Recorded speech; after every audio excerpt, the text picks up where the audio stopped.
Hello everyone, and welcome to Seaview Quantum Network. I'm your presenter Daniel, and I'm here with producer and host Claudia Pareco. Have you ever wondered what it would be like to release the biggest blocks holding you back from your deepest desires? If so, you're listening to the right show. The Secret Power of You, with special guest Terrie Christine. Throughout our highly viewed shows, you and all high vibrational listeners will journey to your subconscious mind, a very powerful and mysterious force. To identify what has been holding you back, release it, to confidently walk in the direction of your dreams, goals, and intentions. As an intuitive energy healer and psychic medium, Terrie Christine is able to connect to the source of the block, tell you when this block was created, by whom, how old you were, and a description of the occurrence. Together, we will shift that energy out of your existence to allow room for the energy of what you desire in your life. Call for free at 805-830-8344 and wait in line or use Take My Call. And for $11, you can jump the long list of callers. Do so at www.paypal.me/PURECO/11 and then please PM or email Claudia Pareco with the phone number you'll call the show at cview1111@gmail.com. Terrie will assist in helping to point out what you cannot easily see for yourself, to heal and guide towards wholeness and well-being. As your intuitive energy healer, Terrie Christine accelerates the awakening process by providing resources and tools to help you move even further along towards the life you want most. To contact Terrie Christine directly, please visit www.terriechristine.com. Tune in Mondays and Fridays at 12 p.m. Eastern Time to Seaview and listen to all our shows. For more information, visit cview1111.net and look under seasonal shows. Are you ready to raise your vibration into a new blueprint of creation and feel a sense of knowing that your life is transformed into an easier way to live? Get ready. Set your intent to be chosen from the list of callers and join us in welcoming Terrie Christine.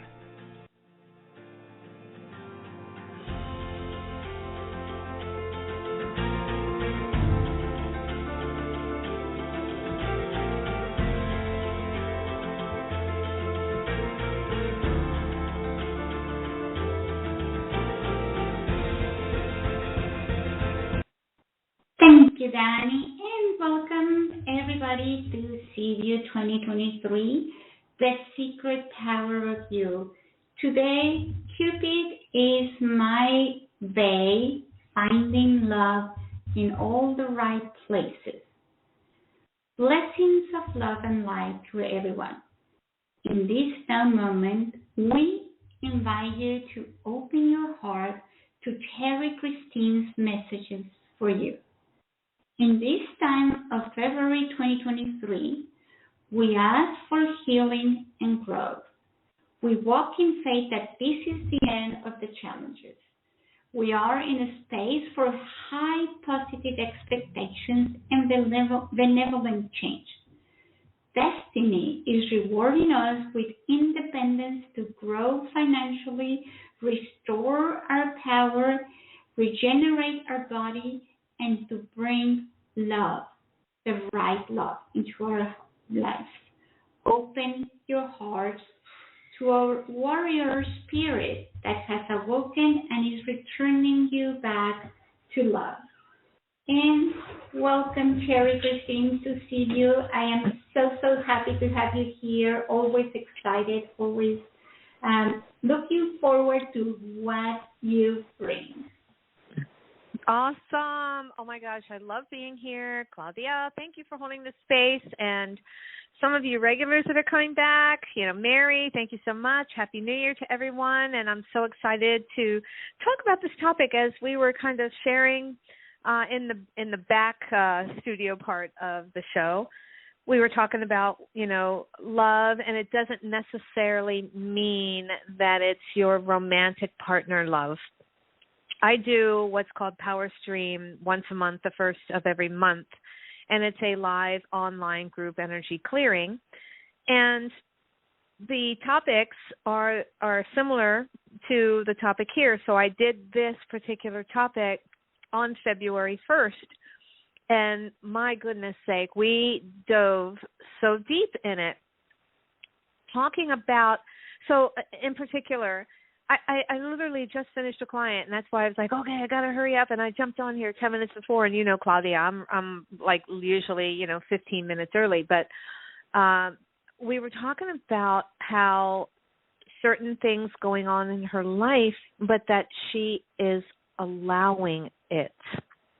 And so when I was talking to her and saying, by you accepting unacceptable behavior by others, that is a form of allowing, and it's also a form of not loving yourself enough.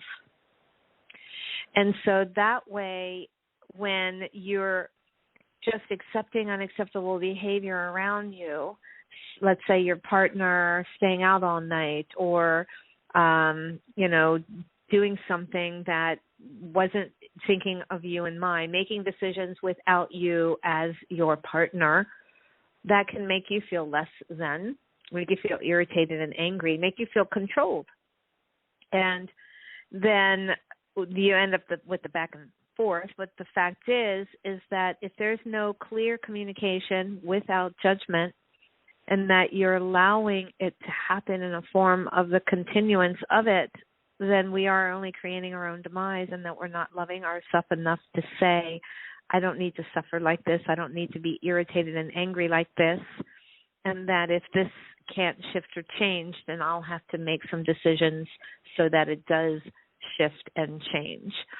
And so that's just one segment of many, many, many ways that we can love ourselves and know that, that we are finding love in all the right places, and one of the right place is within you. Does that make sense, Claudia? I mean, that's so deep where people allow that on a continuous basis, and they don't realize. They think, oh, it's okay, I just got to keep moving on, but then they're miserable and everybody else is happy.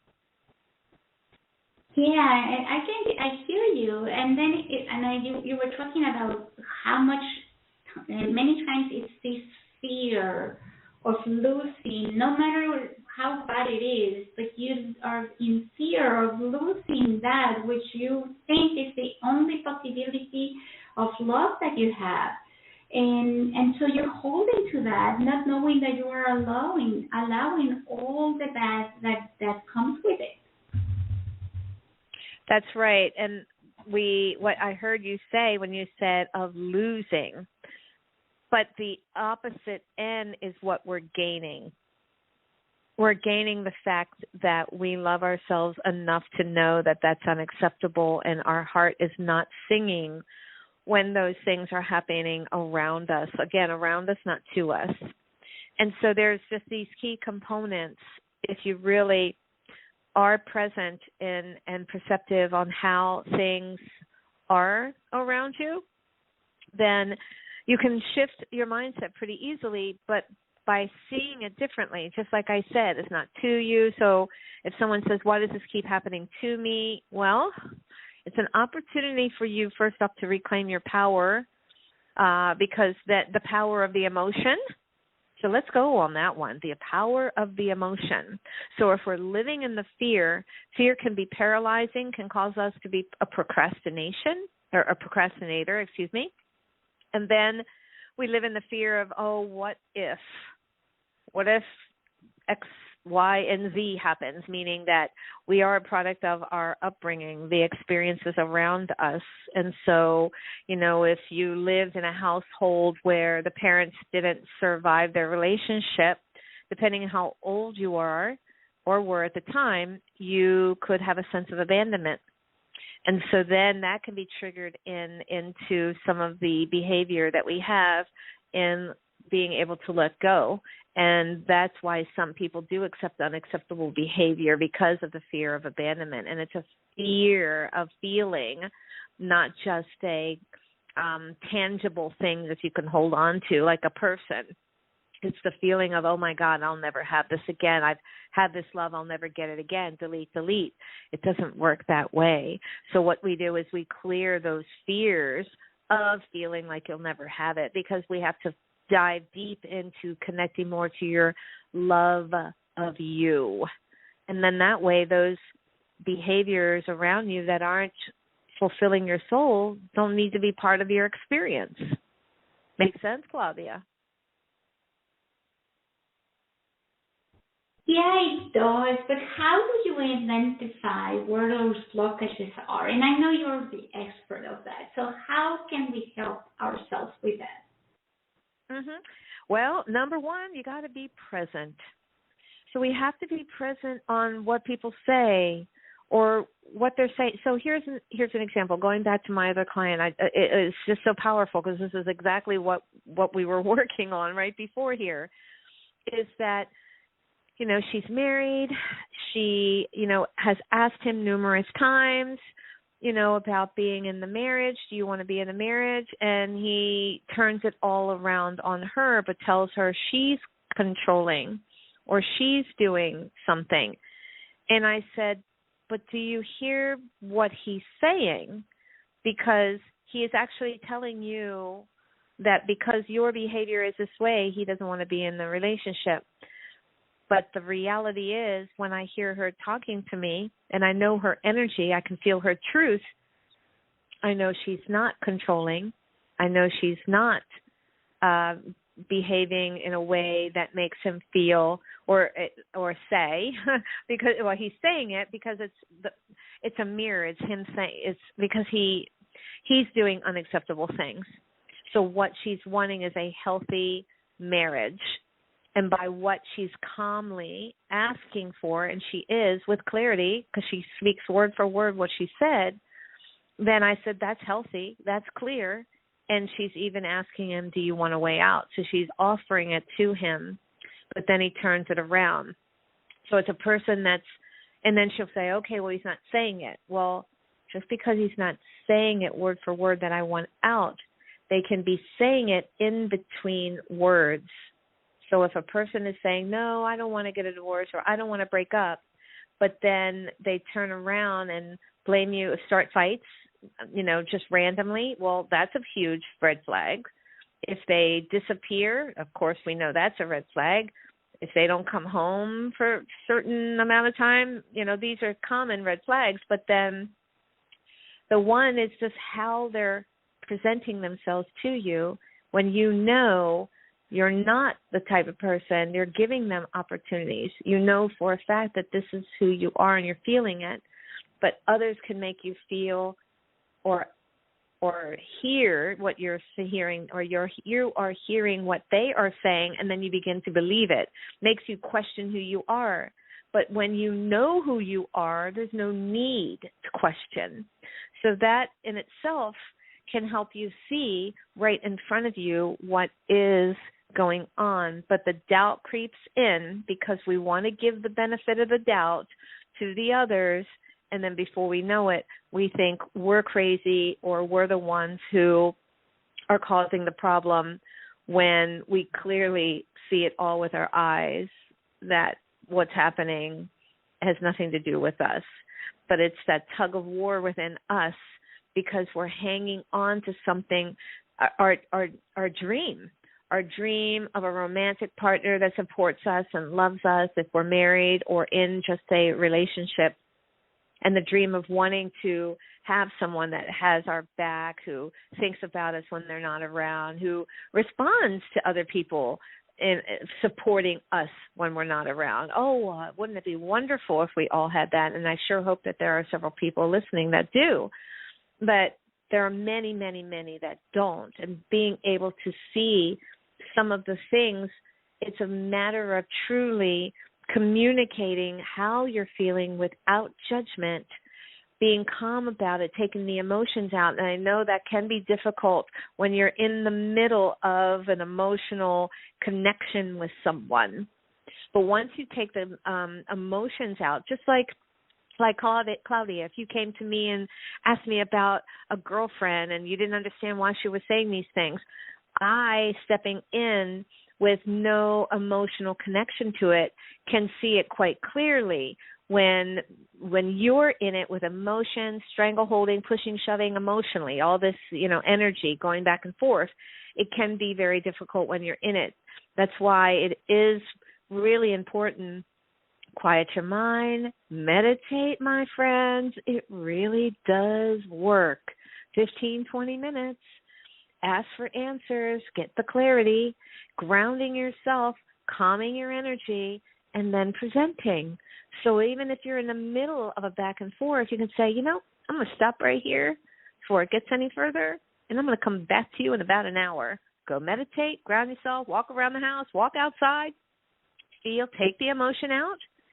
You can act like your own best friend, so who's someone who can see things differently, and go in and say, okay, let's talk this out, because what I'm hearing is X, Y, and Z. What I'm saying is X, Y, and Z. And so I would like to meet in the middle. It's not all about you, and it's not all about me, but we obviously have differences.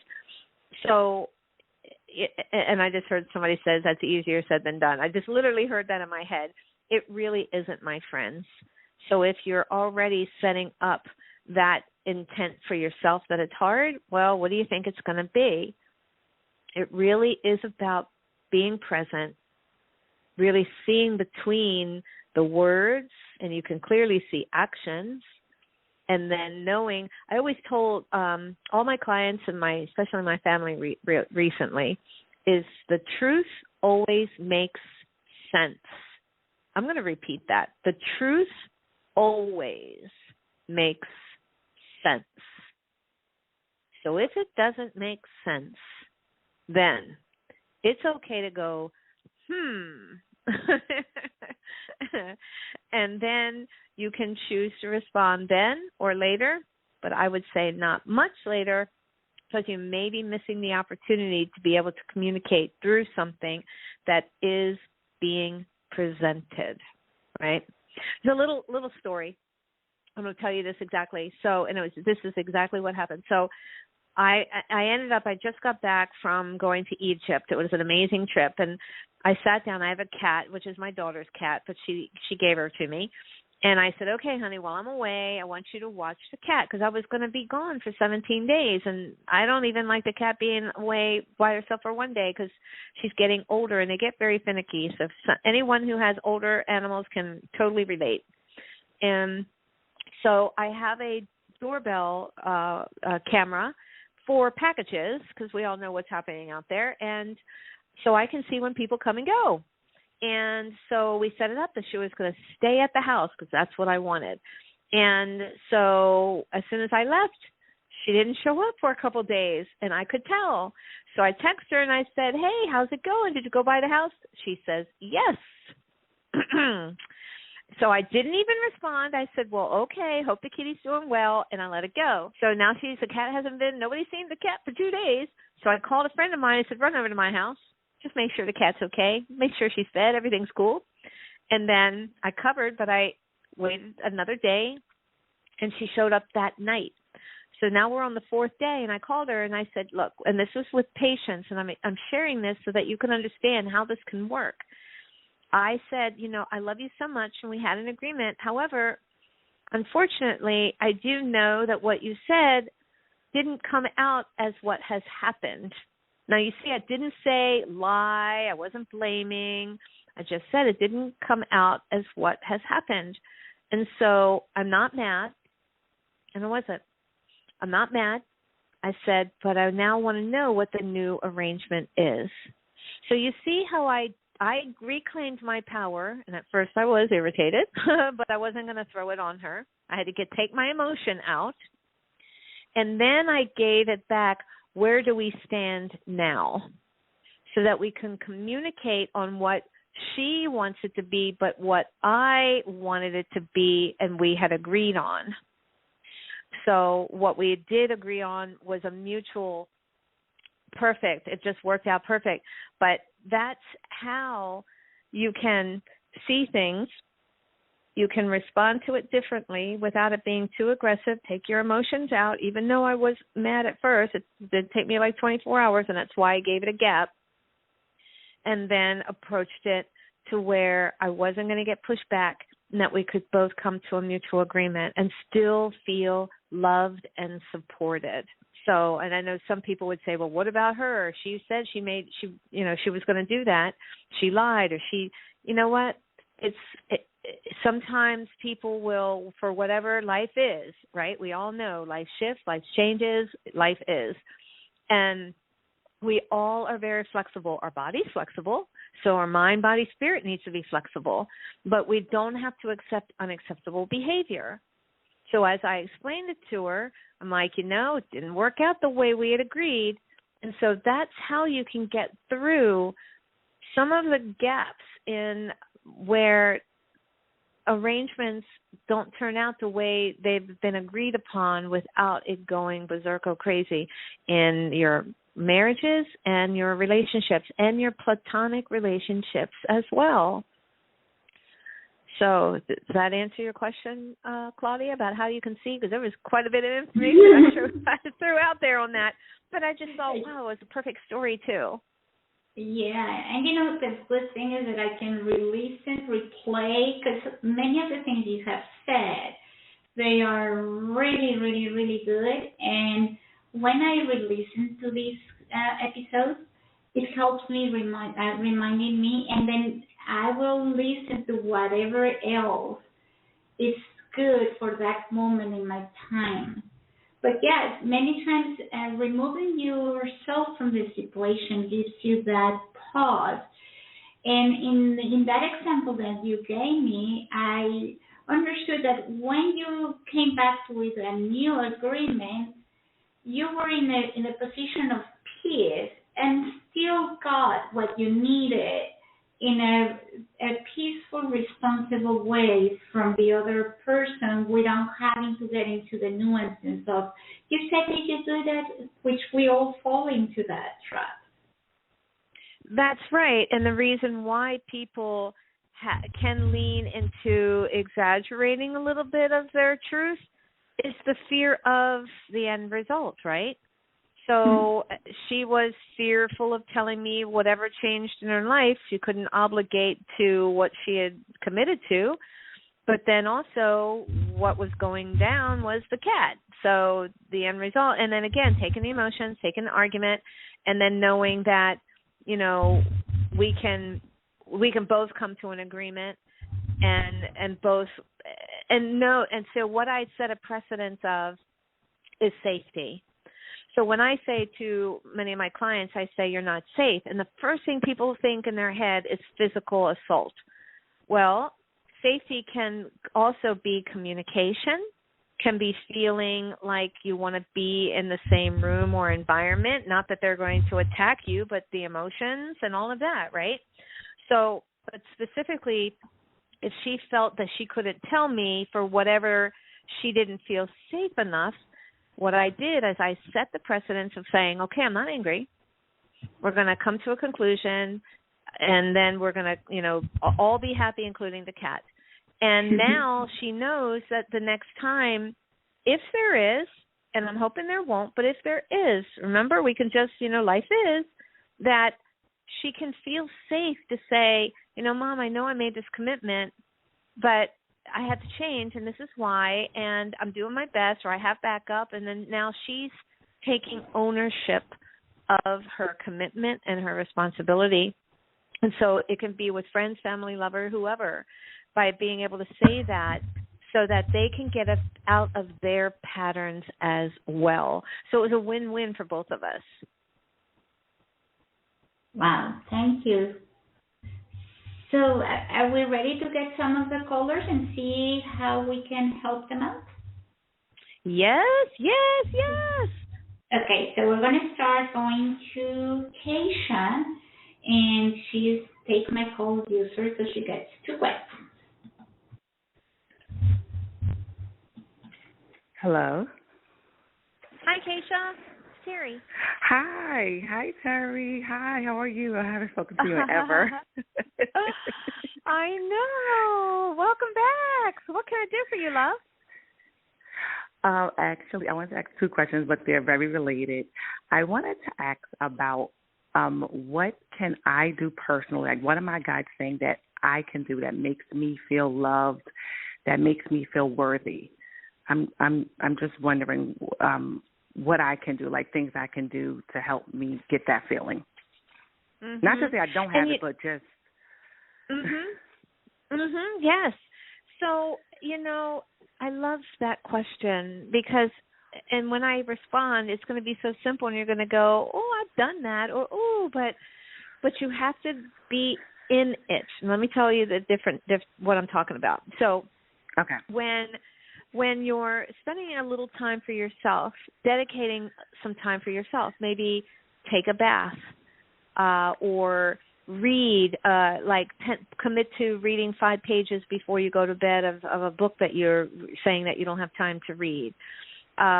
Making sure you get your most favorite lotion. Some people say, oh, that's a luxury. No, I find that several of these things are a necessity to keep my sanity half the time. Excuse me. But these little things, so I just share my antidotes. So when I take a bath at night because I love it, it helps me go to sleep within seconds because I take it really hot. It's just very relaxing. But when I get out of the shower, I do the same thing when I get out of the bath. I put a lotion on, and I put it on lovingly. I rub it up and down. I'm like, oh, my gosh, this is helping my skin. And I literally say that, and I look at my skin. And what happens is I'm creating a pattern of loving me by doing these things that are just part of my regimen. And so now I automatically go to the lotion. I don't think and go, oh, I forgot to do it. I just automatically go, and I'm looking and I said, oh, wow, look, I must not have drank enough water. So I'm now becoming more present, meaning that my skin might look a little bit drier, but I'm now fully present in how I'm looking, how I'm feeling, and then it reminds me how much water did I drink that day. So you see how it kind of shifts into high gear of what have I done for myself today? Was I weak in anything like my water or, just slowing down a little bit? I'll find that I'm super busy. I might stand because I live alone right now, but I'll stand at the counter and eat. And I'm like, why am I standing up? So I'm like, okay, sit down. Just these little things to say, I love myself enough to be present. I love myself enough to know that I want to do these things for myself. And then it also shows the world that I am taking care of myself, because that's important. We always want to present as like, wow, she's got it together. So it's a combination of winning for yourself and winning for the people that are looking at you, right? Yeah, so that's what my guides are saying I specifically need to do. Is it that I'm not being present with myself? Or... So did you see how I took it one notch more? Yeah, I said like being present with the things. Yes. I guess with the me time or the personal things you're doing, being present. How my skin looked. It wasn't just about putting the lotion on, but then I realized, oh, my skin doesn't look as vibrant because I did put lotion on last night before I went to bed, so I must be dry. So then all of a sudden, these are the patterns that my mind automatically does because I'm the intuitive and for myself and for my clients. So I immediately go into, how much water did I drink? So that's where you're being more present to love you deeper, right? You get that now? Yeah. Okay. Yeah. Yes. Yeah, I was just asking if that's what they said, like, for me to specifically do. Like, that's, how each person, something can make you feel loved and something else can make me feel loved. You know what I'm saying? Like, yes. So I also want to know. Plus I got all those, because I'm clairaudient and sentient and all those cool things. So I saw the movie in my head. It was a flash. I saw myself getting out of the tub. So I knew that was something I needed to tell you about. So I don't just tell random stories. I actually let the movie happen. So go ahead. That was a good question. Okay. Thank you. Oh, no. I just want to know if I am open to receiving love. Am I open to, I consciously think I'm open to receiving love. I'm ready. I would love to be in a great romantic relationship, and I want to create that. I'm just wondering, am I open to receiving it? Mm-hmm.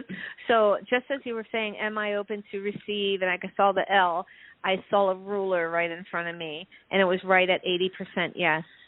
That 20% ooh, and I'm shaking, and I can feel my stomach. So the portal of emotions, that's the solar plexus. So the 20%, think about it. You could be, at 99, and that 1% could be the atomic bomb. And so 80% of you is like and it doesn't have to be fear, but doubt is huge. Doubt can really shift a stop sign. So if you're already going, oh, but I doubt I could have this perfect person that I'm listing in my head, or your girlfriends will begin to say, you're so high maintenance because you just got maybe accept him where he can be 5'11" instead of 6'2", but that's what really makes your heart sing. You're not high maintenance. It's really what your connection to your soul is asking for, right? But when we're hearing other people telling us we should be denying ourselves and whatever, then it makes us doubt ourselves. And then on top of that, if you have a big gap between, partners, then you're thinking, is he really out there, and am I really being too high maintenance?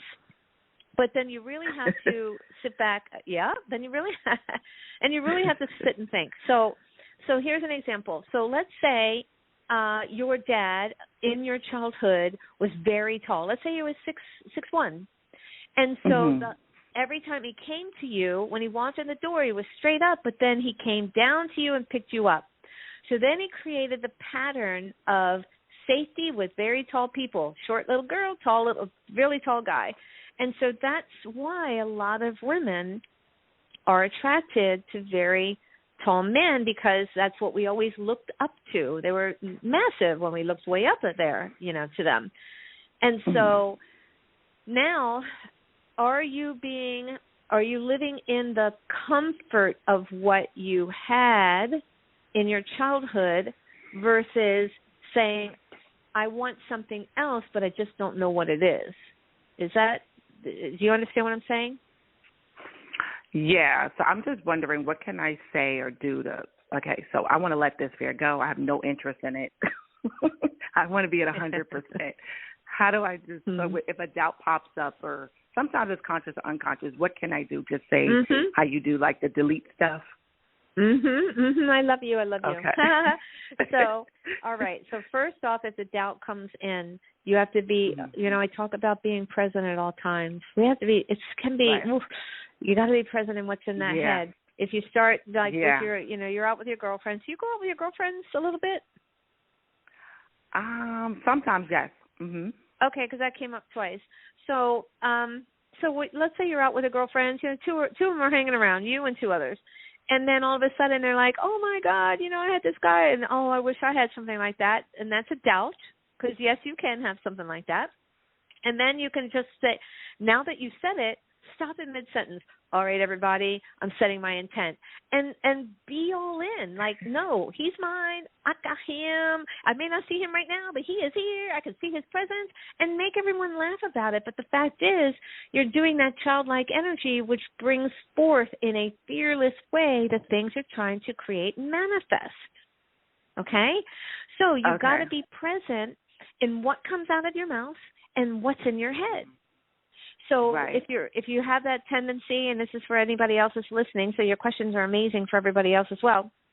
So if you have this tendency to get something done and you made a mistake, which you can consider it a mistake, but it's not, meaning I missed a corner, or I didn't end the paragraph correctly with my work at project at work. You didn't make a mistake. It's just an opportunity to see something differently. And then some people will say, I'm stupid, delete, or I don't know what I was thinking. A failure delete. Or something, or they kind of beat themselves up. Yeah. Yes. Okay. but that can be an automatic pattern, depends on the childhood. Remember, all of these things are from our childhood, right? So when you are fully present on if you're doing the self-sabotage to yourself or thinking in your head about that, or even out loud to your girlfriends, you don't have to wish anything. You are that. Everything, you can set your intent that it happens, right? And that's like a magnet. Become the magnet. So what I would suggest, my darling friend, is every morning when you get up, just, I am so grateful for this birthday celebration, because every day is a birthday in my world. I say that too. And I said, you know what? Every day is Valentine's Day too, ladies. Yes. So, but when you're acknowledging that and celebrating that, you can also say, I'm so excited to receive all of this unconditional love that's in store for me today. I'm so excited to receive. You see, I am so excited to receive. I hope everybody's getting this. I love it. Thank you. My Thank pleasure. You so much. Oh, my pleasure. Happy Valentine's Day. You too. Happy Valentine's Day to you, Claudia. Everybody listening. Thank you. Thank you. Thank you as well. Wow, that was so awesome. So now, Terrie, let me know. You want to go to California, Arizona, North Carolina, or New Mexico? I think we'll do New Mexico. Okay, so Melissa.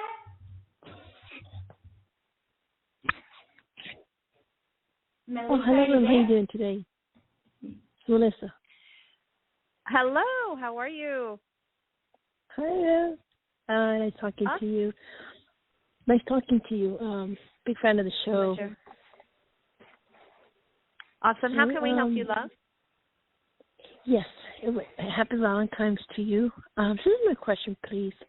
Not desperate, okay? I know Valentine's is over the touch. It's more touchy than any other month.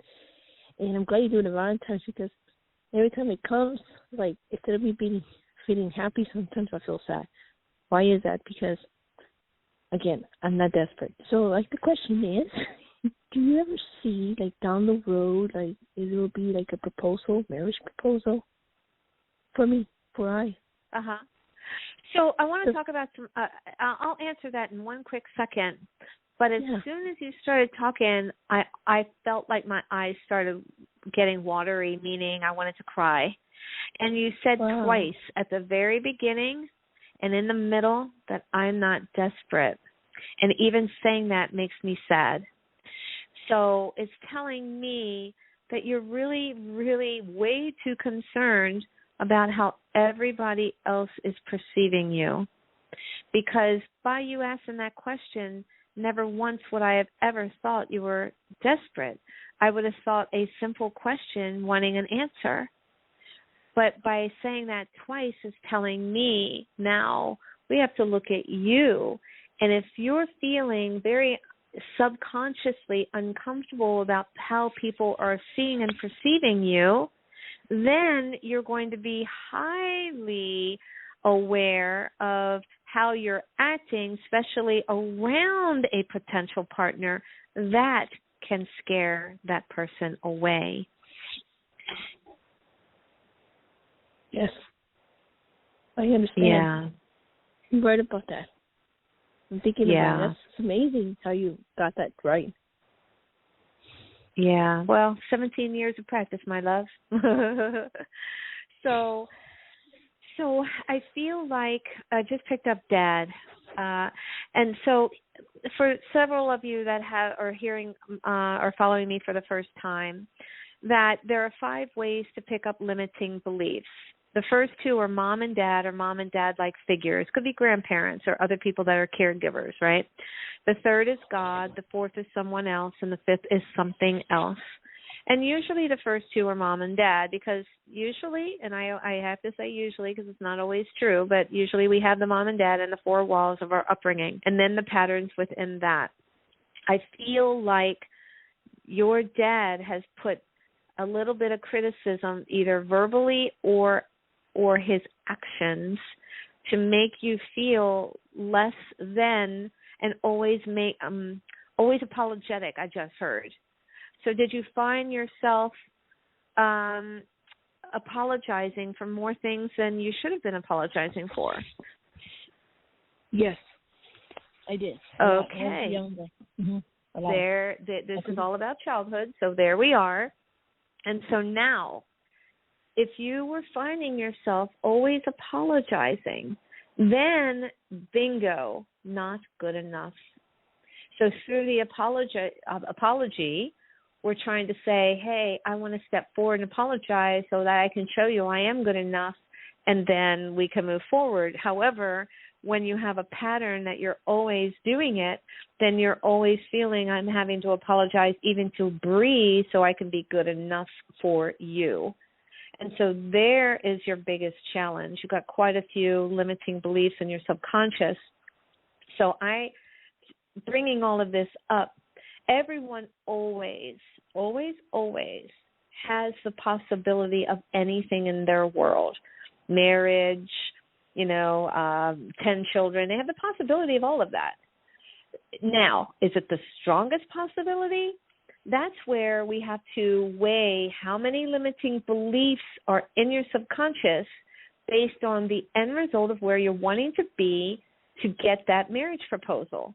So we already said, oh my gosh, we have a sense of not being good enough, of having to apologize all the time, of very concerned about how people see me, have to really supersize and be highly sensitive in what I'm projecting on how they see me.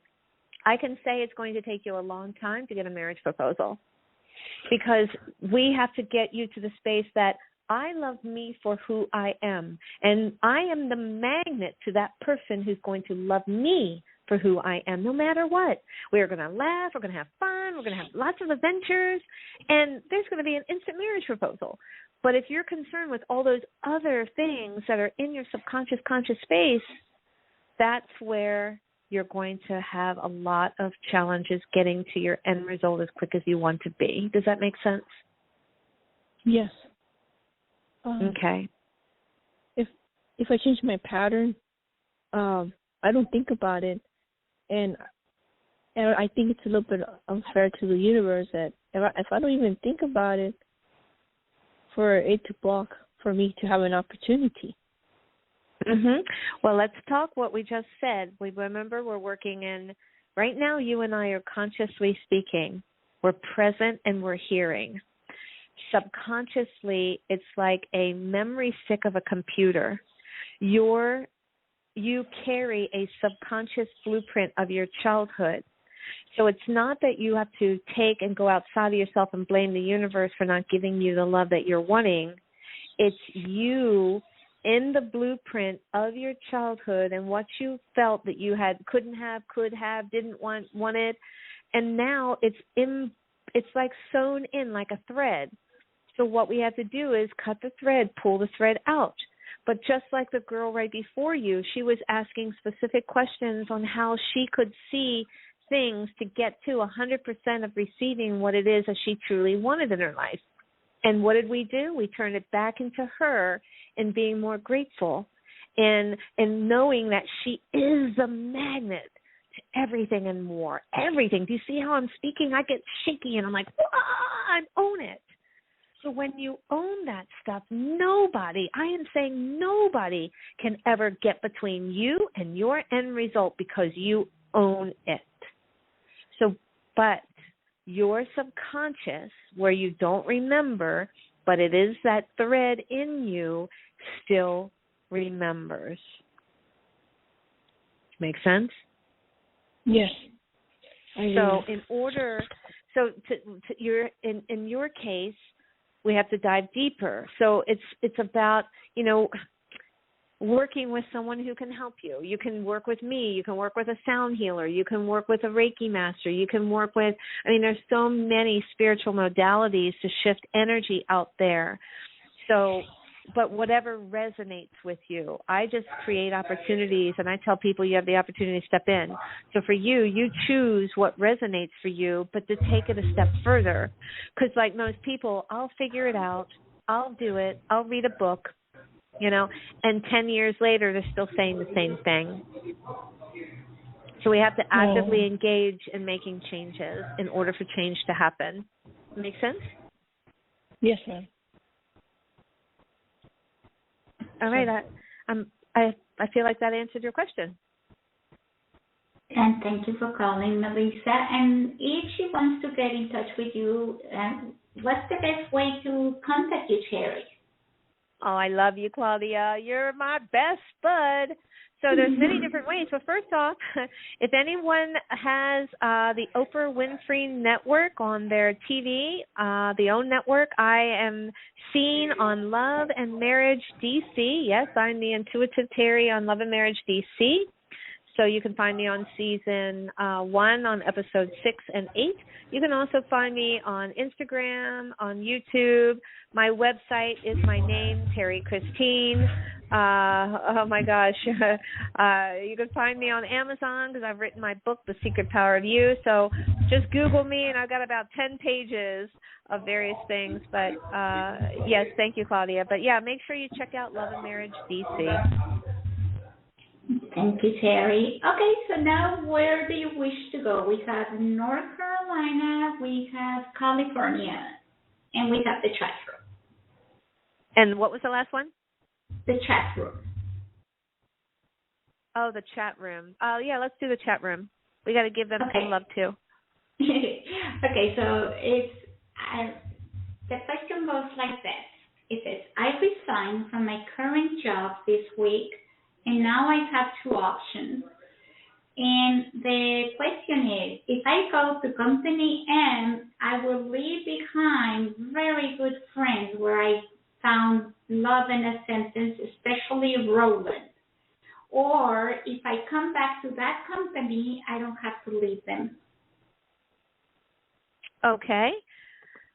Well, they did wrap the love in there, so I was going to get ready to say, I don't know about that question, however. So you're not tied to an experience to continue to love someone. There's your answer. So if you're saying, if I leave because I get to see him every day, then you are setting yourself up for failure, because we have the phone, we have other ways, you can meet him, outside, you have Zoom, all these FaceTime, and to continue to be able to interact with your best bud at work.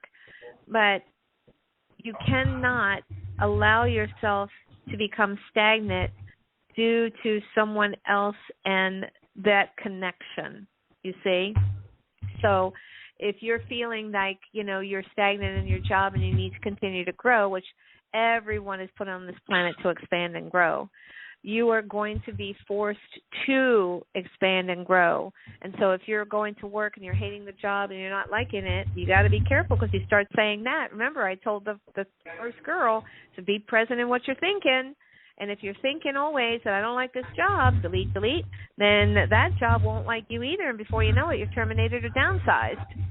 So if leaving is going to be where you can expand and grow and get more of what you're saying that fulfills you in your career, then I would say Roland will still be your connected buddy, but in a different capacity, not in the connected face-to-face work environment.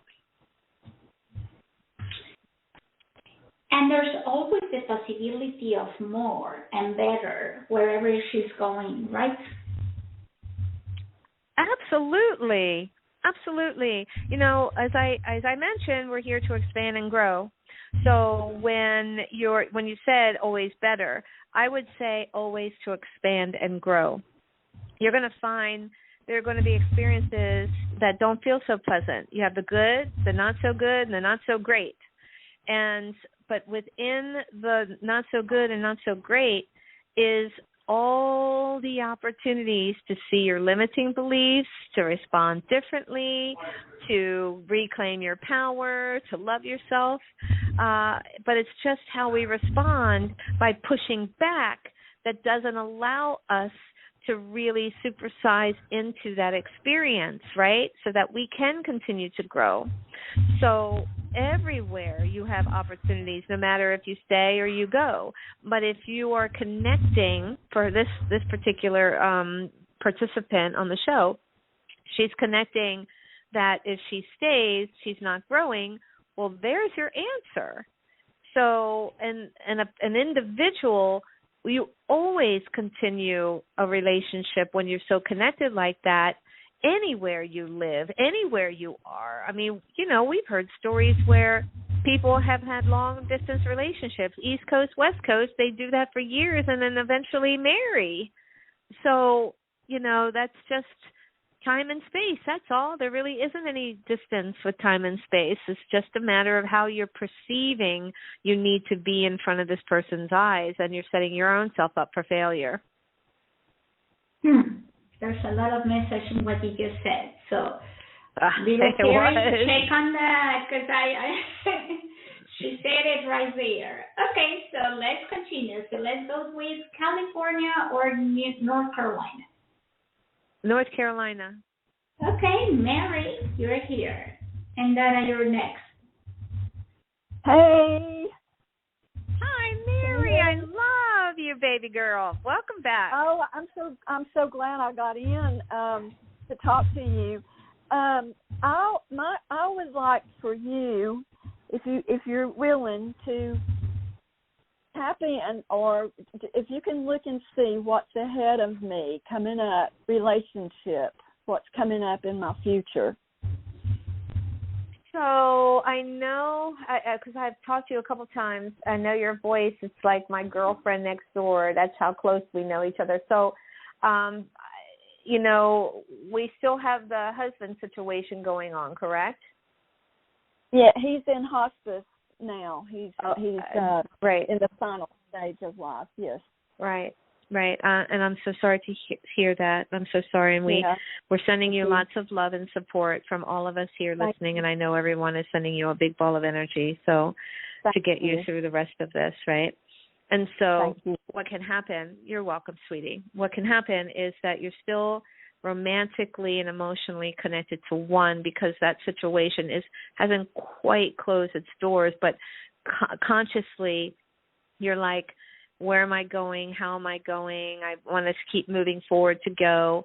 So those are decisions that you have to really dive deep to say, it's okay. So meaning I'm empowering you to say, it's okay that he, even when you were, younger and able to communicate clearly and share your joys, your sorrows and all that, if he were at that point now to say, hey, if you were in that situation, I know that you would wish me well. I know that you would continue to love me, and I wouldn't feel like you were leaving me behind. And so that's where, and when I said that, I felt in your soul, like your soul shook a little, like, It's like when we're married to someone for a really long time and then they're taken away. What happens is some people will still hold on and have this like feeling like I'll never have it, or I can't get it, or I can't let go, because if I let go, they'll think that I left them, even though they're physically gone. So if there's this space in you that, well, I don't want him to feel ... and feeling is not something that's consciously, it's subconscious too. So I want to empower you to go in and say, is there anything within me from the history I've had with my partner that I would feel, because I added that, with the history of my partner, that would keep me from feeling that I could move forward with ease and grace in love without him physically present, right? That I could keep moving forward. But you have to ask yourself that. And you're going to see it, and it's going to be a big aha moment. And then I want you to forgive yourself for owning that. You're very powerful. That's why I'm giving you the homework. Okay. I hear you. I don't do this. I don't do it often, but when I do, it's so groundbreaking that you literally jump from, where you feel lack and all of that to feeling supported, love, rainbows over your head. But it's in you that you have to, because I can shift things all day long and a person will still go back to an old pattern and then, boof, you pull it all back in. So there, just history and knowing that it's all in love. I honor you. I love you. We had an amazing time together, even though we know there's some times that weren't so amazing, but there are a lot of others, and that, it is what it is. We all get to this place, right? We all, differently for some, but we all get to this place. So it's not a bad thing. Most of us make it that out of fear of loss, and then they get lost in loss. Right? Okay. Does that make sense? Yeah? Absolutely. And that's all very, very powerful. Very powerful. Yeah. Thank you. Thank you, Mary. You're welcome, honey. Okay, so one more. Let's go to California and bring Donna as quickly as possible. Great. Thank you. Hi. You're welcome. Hi, Donna. Well, you made it, girl. Yay. I was hoping. I've never listened to you before, and it's a pleasure. What I wanted to ask you is, I haven't been in a relationship in a long time. Do you see it happening for me? Because it's something that I would like, whether it be companionship, friendship, marriage. If you could tune into your intuition, that'd be great. Mm-hmm. So when you were talking, so remember I said, if you were listening to the show, there are 5 ways you can pick up limiting beliefs. I was picking up someone else, and it's on your mother's side.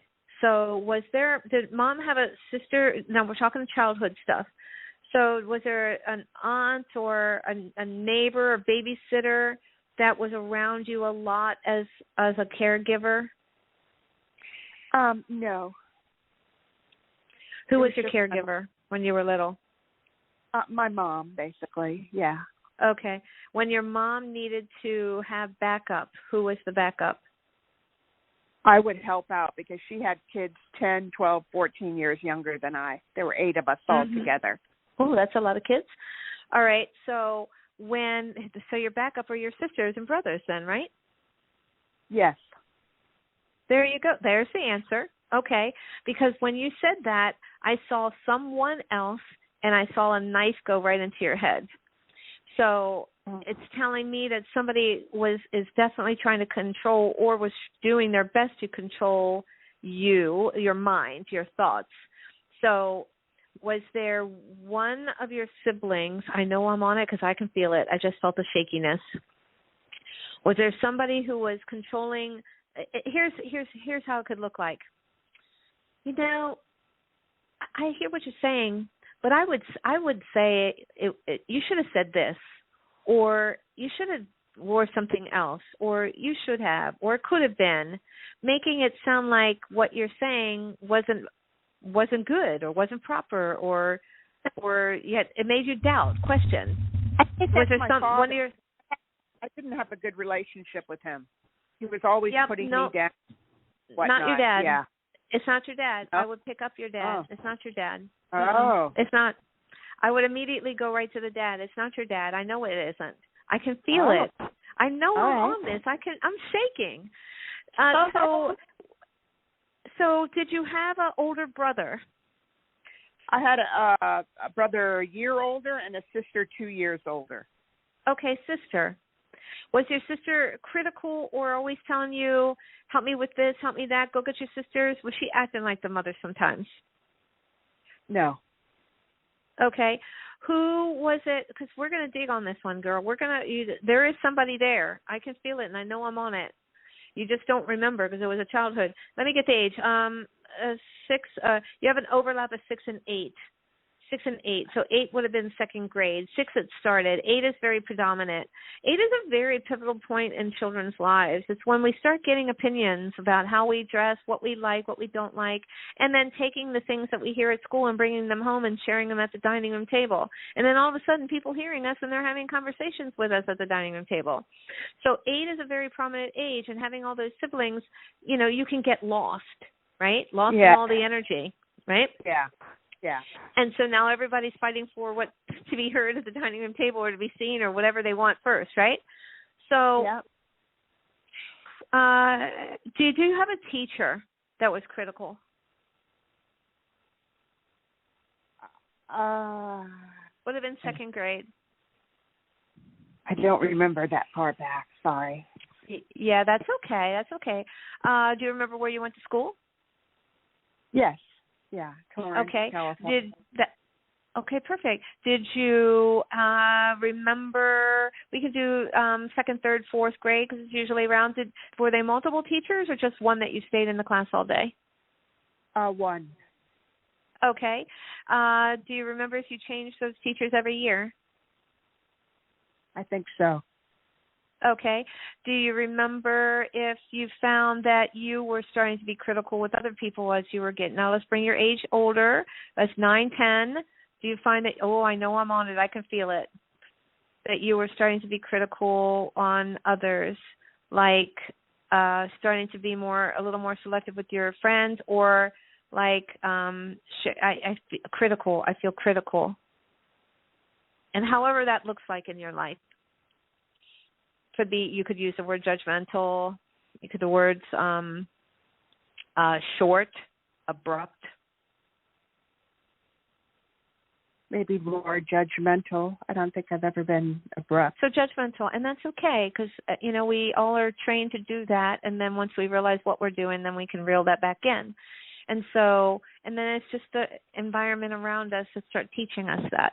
So then you become a little more judgmental. So then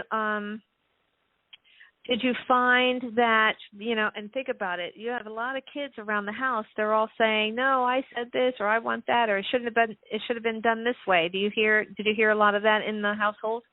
All the kids like, no, I did it this way, or even maybe an older one said, it's better if you do it this way. Yeah. Mhm. So what ends up happening then, if you end up having a teacher who's, you can call it tough love outside, right? She's being a little tough because, she knows that you have it in you. So you might hear, use your brain, or work a little harder, or, if you take this and spend more time on it, and then you come back to me. And then when you're at home and everybody's telling each other what's better and what needs to be done, and then all of a sudden it's like you're actually lost in who you are. Yeah. So then it makes you start, there you go. Yeah. Then it makes you start questioning, who do I really like? How do I really respond? I mean, I track this one, but then I don't like that one, and I'll track another one, I don't like that one either. And then all of a sudden, I don't like any of them. Or if I sit back and think, did any of them really love me? Is that kind of your history? Yeah. Yeah. So you were in an environment that didn't support what you were thinking and your decisions. And my feelings. Yeah. There you go. So now here you are as an adult, because it's never been addressed. It's never been worked on. Here we are talking about it for the first time, but hallelujah, thank God, here it is. Right? Thank you. You're still breathing. Yes. Yeah. And then I want you, because I just heard you shouldn't be dating. What I want you to do, or I hope that you do, is now take some time to think about, you know what? I really do like guys that bring me gifts. And, I keep attracting the ones that give me service. I want a gift, and I keep telling them, but they don't listen. So then what you do is you start attracting when you have that, I call it the interview, but when you have the dates at the beginning, that, when they say, tell me about you, I just love it when people think about me when they're out and about, and they bring me this little, it could be a little plant, a little flower, a little this, a little that. And then all of a sudden you're planting the seed on what you like. Now, if that guy had a wife that all she wanted to do is take, then he's going to end the relationship, but you don't want it because he's not going to fulfill your love language, you see? Mm-hmm.